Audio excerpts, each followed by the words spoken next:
नमस्कार दर्शकों, आप सभी का स्वागत है डीएचपी न्यूज़ चैनल में।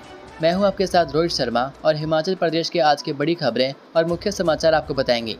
यदि आपने अभी तक डीएचपी न्यूज़ चैनल को सब्सक्राइब नहीं किया है तो कृपया चैनल को सब्सक्राइब करके बेल के आइकन को भी क्लिक कीजिए, जिससे आपको हिमाचल प्रदेश की बड़ी खबरें रोज़ाना मिलती रहें। चलिए जानते हैं आज के मुख्य समाचार।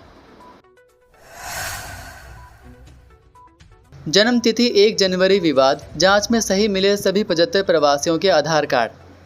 कोटखाई क्षेत्र में मिले प्रवासियों के एक ही जन्मतिथि वाले आधार कार्ड जांच में सही पाए गए हैं। पुलिस के अनुसार सभी 75 प्रवासियों के आधार कार्ड जांच में सही मिले हैं। मामले को लेकर व्यापार मंडल गुम्मा की ओर से पुलिस को शिकायत दी गई थी। आरोप था कि क्षेत्र में रह रहे कुछ प्रवासी लोगों के आधार कार्ड सही नहीं हैं। ये लोग फर्जी आधार कार्ड बनाकर रह रहे हैं। सभी के आधार कार्ड में जन्मतिथि एक जैसी है। शिकायत के बाद जब पुलिस ने लोकमित्र केंद्रों में जाकर जांच की तो सभी आधार सही पाए गए। पुलिस के अनुसार आधार कार्ड में अंकित एक ही दिन की तिथि UIDAI की तकनीकी खराबी के कारण दर्ज हुई है। मामले में UIDAI से भी बात की गई है। अथॉरिटी ने स्पष्ट किया कि साल 2010 में जब आधार कार्ड बनाना शुरू किया गया था तब जन्म प्रमाण पत्र को लेकर परेशानी रही थी। पुलिस अधीक्षक संजीव गांधी ने कहा कि मामले की जाँच की गई है।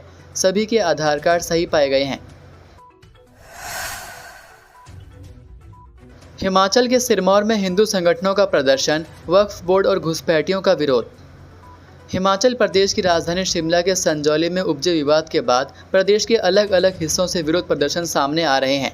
शिलाई में देवभूमि संघर्ष समिति के सौजन्य से शनिवार को प्रदेश में अवैध घुसपैठियों को लेकर विशाल विरोध प्रदर्शन किया गया। देवभूमि संघर्ष समिति के अध्यक्ष ओम प्रकाश और उपाध्यक्ष विनोद नेगी ने भीड़ को संबोधित करते हुए कहा कि शिलाई क्षेत्र में भी समुदाय विशेष ने जमीन खरीद ली है। गताधार में एक 14 बीघा जमीन खरीद ली है और जमीन का मालिक अब उनके पास नौकर बन गया है। द्राबिल पंचायत में भी 22 लोगों ने जमीनों की पावर ऑफ अटॉर्नी ग्रामीणों से ली हुई है, जो दुख का विषय है। विश्राम गृह से रैली पहले अस्पताल और उसके बाद SDM कार्यालय पहुंची, जहां SDM के माध्यम से प्रदेश मुख्यमंत्री को ज्ञापन भेजा गया। देवभूमि संघर्ष समिति के अध्यक्ष ओम प्रकाश ने बताया कि दूसरे राज्यों से आकर पहचान छुपाकर बस रहे अन्य राज्यों के विशेष समुदाय से प्रदेश की शांति को खतरा बढ़ रहा है। पिछले 2 दशकों से हिमाचल प्रदेश की जनसांख्यिकी में षड्यंत्रपूर्वक परिवर्तन करने के प्रयास किए जा रहे हैं। पिछले 2 दशकों से बाहरी राज्यों से विशेषकर उत्तर प्रदेश के सहारनपुर, मेरठ, मुरादाबाद, अमरोही, शामली, बिजनौर और उत्तराखंड के तराई क्षेत्र से समुदाय के लोग यहां आकर बस गए हैं, जिसके बाद डेमोग्राफी में बड़े पैमाने पर परिवर्तन देखा जा रहा है। बाहरी राज्यों से यहाँ बस रहे ऐसे लोग संगठित होकर एक माफिया के रूप में कार्य करते हैं। शिक्षकों और विद्यार्थियों की ऑनलाइन हाजिरी सख्ती से सुनिश्चित करने के निर्देश। हिमाचल प्रदेश के सभी सरकारी स्कूलों में विद्यार्थियों और शिक्षकों की ऑनलाइन हाजिरी सख्ती से सुनिश्चित करने के निर्देश दिए हैं।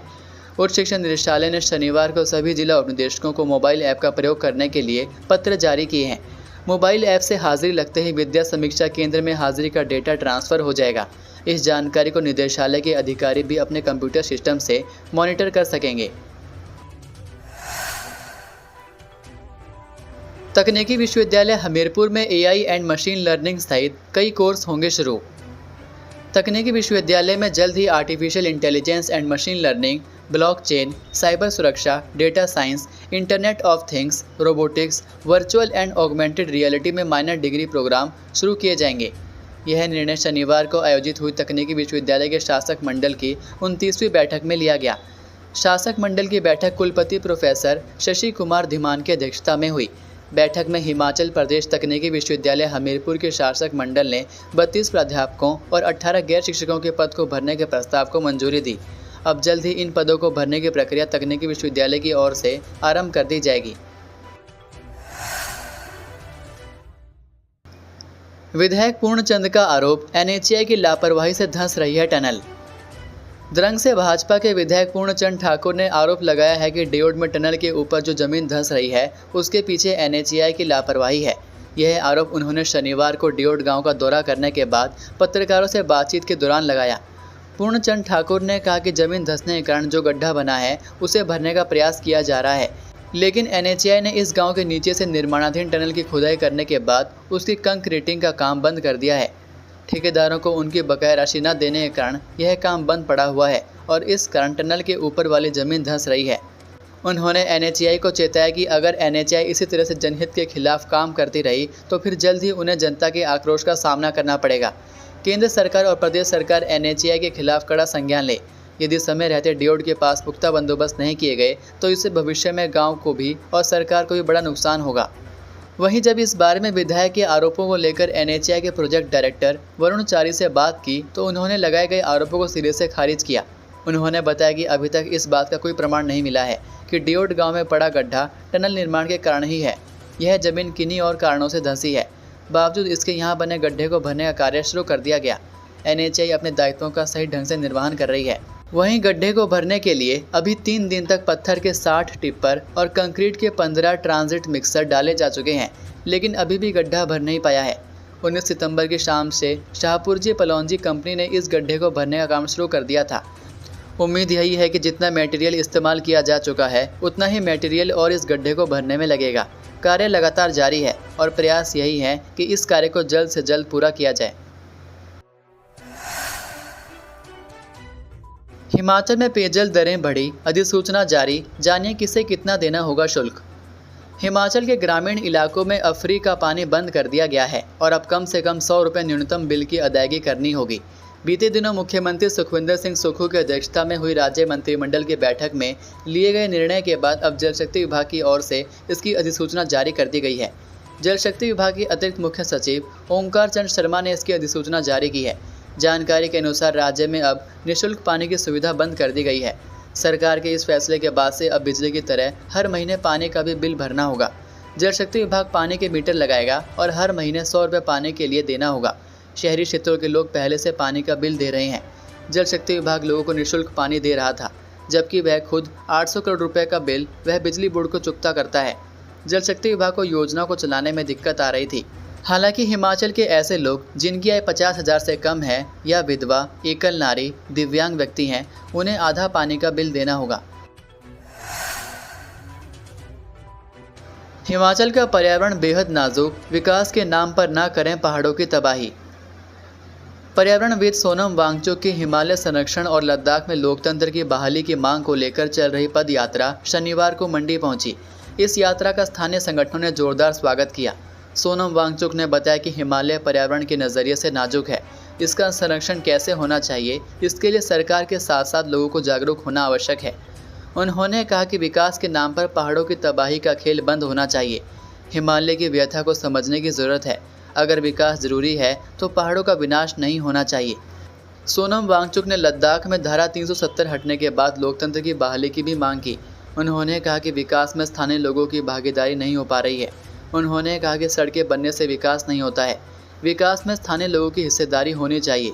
सोनम वांगचुक ने जलवायु परिवर्तन के खतरों की ओर भी ध्यान दिलाया। उन्होंने कहा कि वैज्ञानिकों ने चेतावनी दी है कि अगर कार्बन उत्सर्जन को नियंत्रित नहीं किया गया तो आने वाले 5 सालों में प्रलय आ सकता है। उन्होंने क्लाइमेट क्लॉक का उदाहरण देते हुए कहा कि हमारे पास पर्यावरण को बचाने के लिए बहुत कम समय बचा है।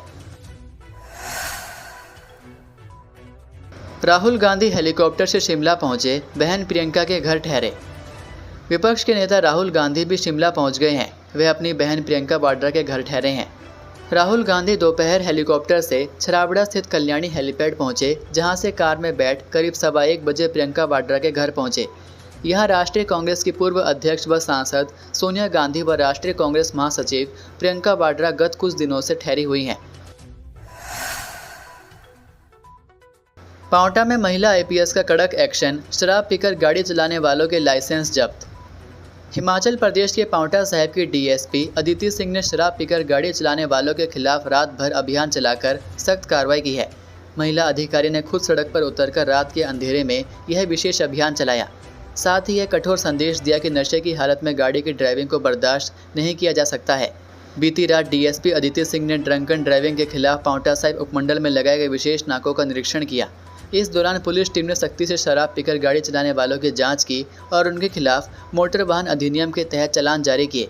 अभियान के तहत 11 चालान किए गए और शराब के नशे में पाए गए तमाम वाहन चालकों के ड्राइविंग लाइसेंस पुलिस ने कब्जे में ले लिए। इन ड्राइविंग लाइसेंस को 3 महीने के लिए निलंबित करने के लिए संबंधित विभाग से पत्राचार भी शुरू कर दिया गया है। ये थे आज के मुख्य समाचार। हिमाचल प्रदेश की बड़ी खबरें रोजाना जानने के लिए सब्सक्राइब कीजिए DHP न्यूज़ चैनल को और बेल आइकन पर क्लिक करें, जिससे आपको प्रदेश की बड़ी खबरें हमारे द्वारा मिलती रहें। वीडियो को लाइक और शेयर ज़रूर कीजिए और आप हमारी वीडियो कौन से शहर से देख रहे हैं नीचे कमेंट करके ज़रूर बताइए। वीडियो में अंत तक बने रहने के लिए आपका बहुत बहुत धन्यवाद। जय हिंद, जय भारत, जय हिमाचल।